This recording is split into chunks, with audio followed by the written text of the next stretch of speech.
Kwento na to ng nanay ko sa amin. Pati mga tita ko alam din to. So may office mate si mama.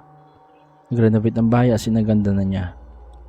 Yung bahay na yun, matagal na talaga sila nakatira like bata pa. Mga anak ng office mate ni mama, andun na sila. Nakapagtataka lang is that may kwarto dun sa bahay na yun na parang iba ang feel. Parang something is off. Like pag summer, sobrang lamig sa kwarto na yun. Maulan sa hindi, malamig daw talaga doon. Pero sa ibang parte ng bahay, sobrang init. Walang natutulog sa kwarto na yon kasi nga creepy ang vibe. Fast forward, kasama ng office mate ni mama yung tatlo niyang anak and yung apo niya. Kumakain daw sila noon ng tanghalian, then narinig nila nagsalita yung bata. Someone is talking at us, mamala. She is super angry. Sabay turo daw yung bata sa may kitchen sink. Wala naman tao. Tapos sinaway daw ng anak niya yun na stop muna and finish eating the food daw. Tumigil naman daw yung bata. Pero napapansin nila na yung bata ay biglang lalapit tapos halos parehas ang sinasabi na may nakatingin nga daw sa kanila. That time, binaliwala lang nila kasi nga bata kung ano-ano ang imagination. Ito na. Kumuha sila ng 3 katulong. Yung isa mag-aalaga sa bata. Yung 2 in charge sa gawaing bahay. Yung isa daw sa mga katulong nagsabi na, Ate, may multo pala dito. Sinabi yan doon ng office mate ni mama. Sa una, hindi siya maniwala until that afternoon. Nagmemerenda daw sila. Yung baso na nasa gitna. As in parang may kumuha at binasag yun. Yung apo naman biglang umiyak tapos sinabi na, She's really angry right now, Lola. Ayun, nagtatalak yung office mate ni mama and sinabihan yung nagpaparamdam na tigil-tigilan sila dahil sila ang nauna dun sa bahay. Akala nila tumigil na kasi ilang araw daw na naging okay. Pero ito na daw ang last straw. Yung isa sa katulong, naghuhugas daw ng pinggan. Bigla na lang daw nagsalita na hindi nila maintindihan tapos ang baba daw ng boses. Ayun, natataranta yung 2 katulong kasi nagwawala na yung isa. Binabasag na daw mga pinggan at baso. Yung 2 katulong lumabas ng bahay kasi humingi ng tulong. Ayun, may dumating naman. 5 lalaki daw tumulong para mahawakan yung katulong na nagwawala. Pero kwento ng kapitbahay, grabe daw ang lakas. Di kinaya ng 5 lalaki. Ang nakapagtataka is that yung babae na yon is parang 5'1" daw. Ang height and slim lang. Yung isang lalaki na hawakan daw sa kamay, ayun, pasa-pasa daw. Tumawag naman yung 2 katulong sa office mate ni mama na yun nga may nangyayari. Umuwi naman agad yun sa bahay nila kasama yung 3 niya na anak. Lalo daw nagalit yung katulong na yon at nagsalita na naman ng kung ano-ano na hindi nila maintindihan. Sakto, may kapitbahay sila na nag-aaral ng ibang language at ayun, sinabi na yung katulong daw ay nagsasalita na ng Latin.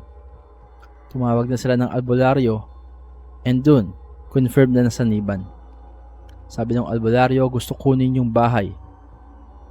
Sabi naman ng office mate ng nanay ko, hindi daw pwede kasi sila ang nauna. And binili nila ang lote. Nagamot naman yung katulong niya. Pero sinabi pa rin nito na may multo sa bahay. Umalis ng sabay-sabay yung 3 katulong after a few days since that incident happened. Yung friend ko, sobrang matatakotin. Hardcore fan ako ng mga horror movies and stories. Most of the time, di kami nagkakasundo kasi tinatakot ko siya palagi to the point na naiiyak siya. Example, pagkagaling ko sa CR. Tinitilt ko head ko tas nag-i-smile ng creepy and naiiyak siya. Sinabi niya sa akin one time ano reason ba't siya ganon. According to her, sinapian daw pamangkin niya noon at sobrang traumatizing. Akala ko ginagago lang ako. Until nagpunta ako sa kanila and verify ang kwento. True pala. May malaking puno near their area. Turns out may multiple entities pala lurking or dwelling in that place. Sinapian ang pamangkin niya. Every day for the past 6 months, every 6 p.m. Nagbabago. Like literal na nagbabago boses ng pamangkin niya. Nagiging matanda, bata, lalaki at babae. Sobrang lakas din daw. May isang entity na 100 years old na. Parang dumating sa point na nag-struggle na sila financially kasi pina-check up na sa lahat kasi akala nila nababaliw na. Not until na-experience nila na dadalhin daw sa church. Tapos alam mo yung parang sa movies na parang munti ka na mabangga, malakas hangin etc. para wag matuloy sa church. Pinagamot siya sa albularyo and so far okay na siya ngayon. Mahaba yung kwento ng mom niya pero nakakatamad mag-type. Basta in short, be careful, lalo na pag may mga puno na sobrang lalaki. Pumanaw si Lolo, sumanib siya sa pinsan ko para magpaalam kay Lola. Hey mga ka-PH Horror, gusto ko lang i-share ang isa sa mga hindi ko makakalimutang karanasan sa pamilya namin. Nang mamatay si Lolo, 85 years old, hindi ko inasahan na sa gitna ng pagdadalamhati namin ay may mangyayaring kakaiba, pero hindi na rin bago sa akin.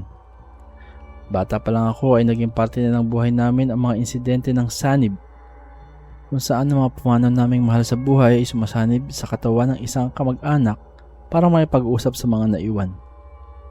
Sa araw ng burol ni Lolo, bigla nag-iba ang kilos ng pinsan ko.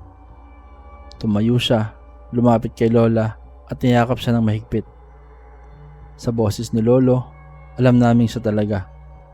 Nagpaumanhin siya dahil hindi niya kinayang labanan ang sakit na unti-unting kumitil sa kanya.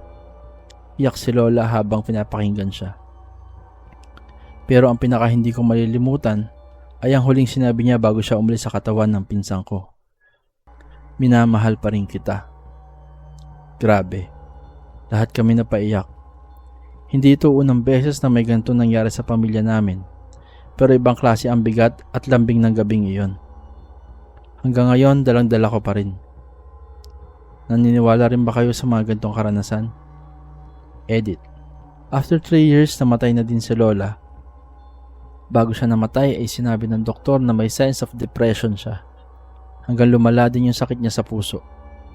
Nagparamdam din si Lola at sumanib sa pinsan ko.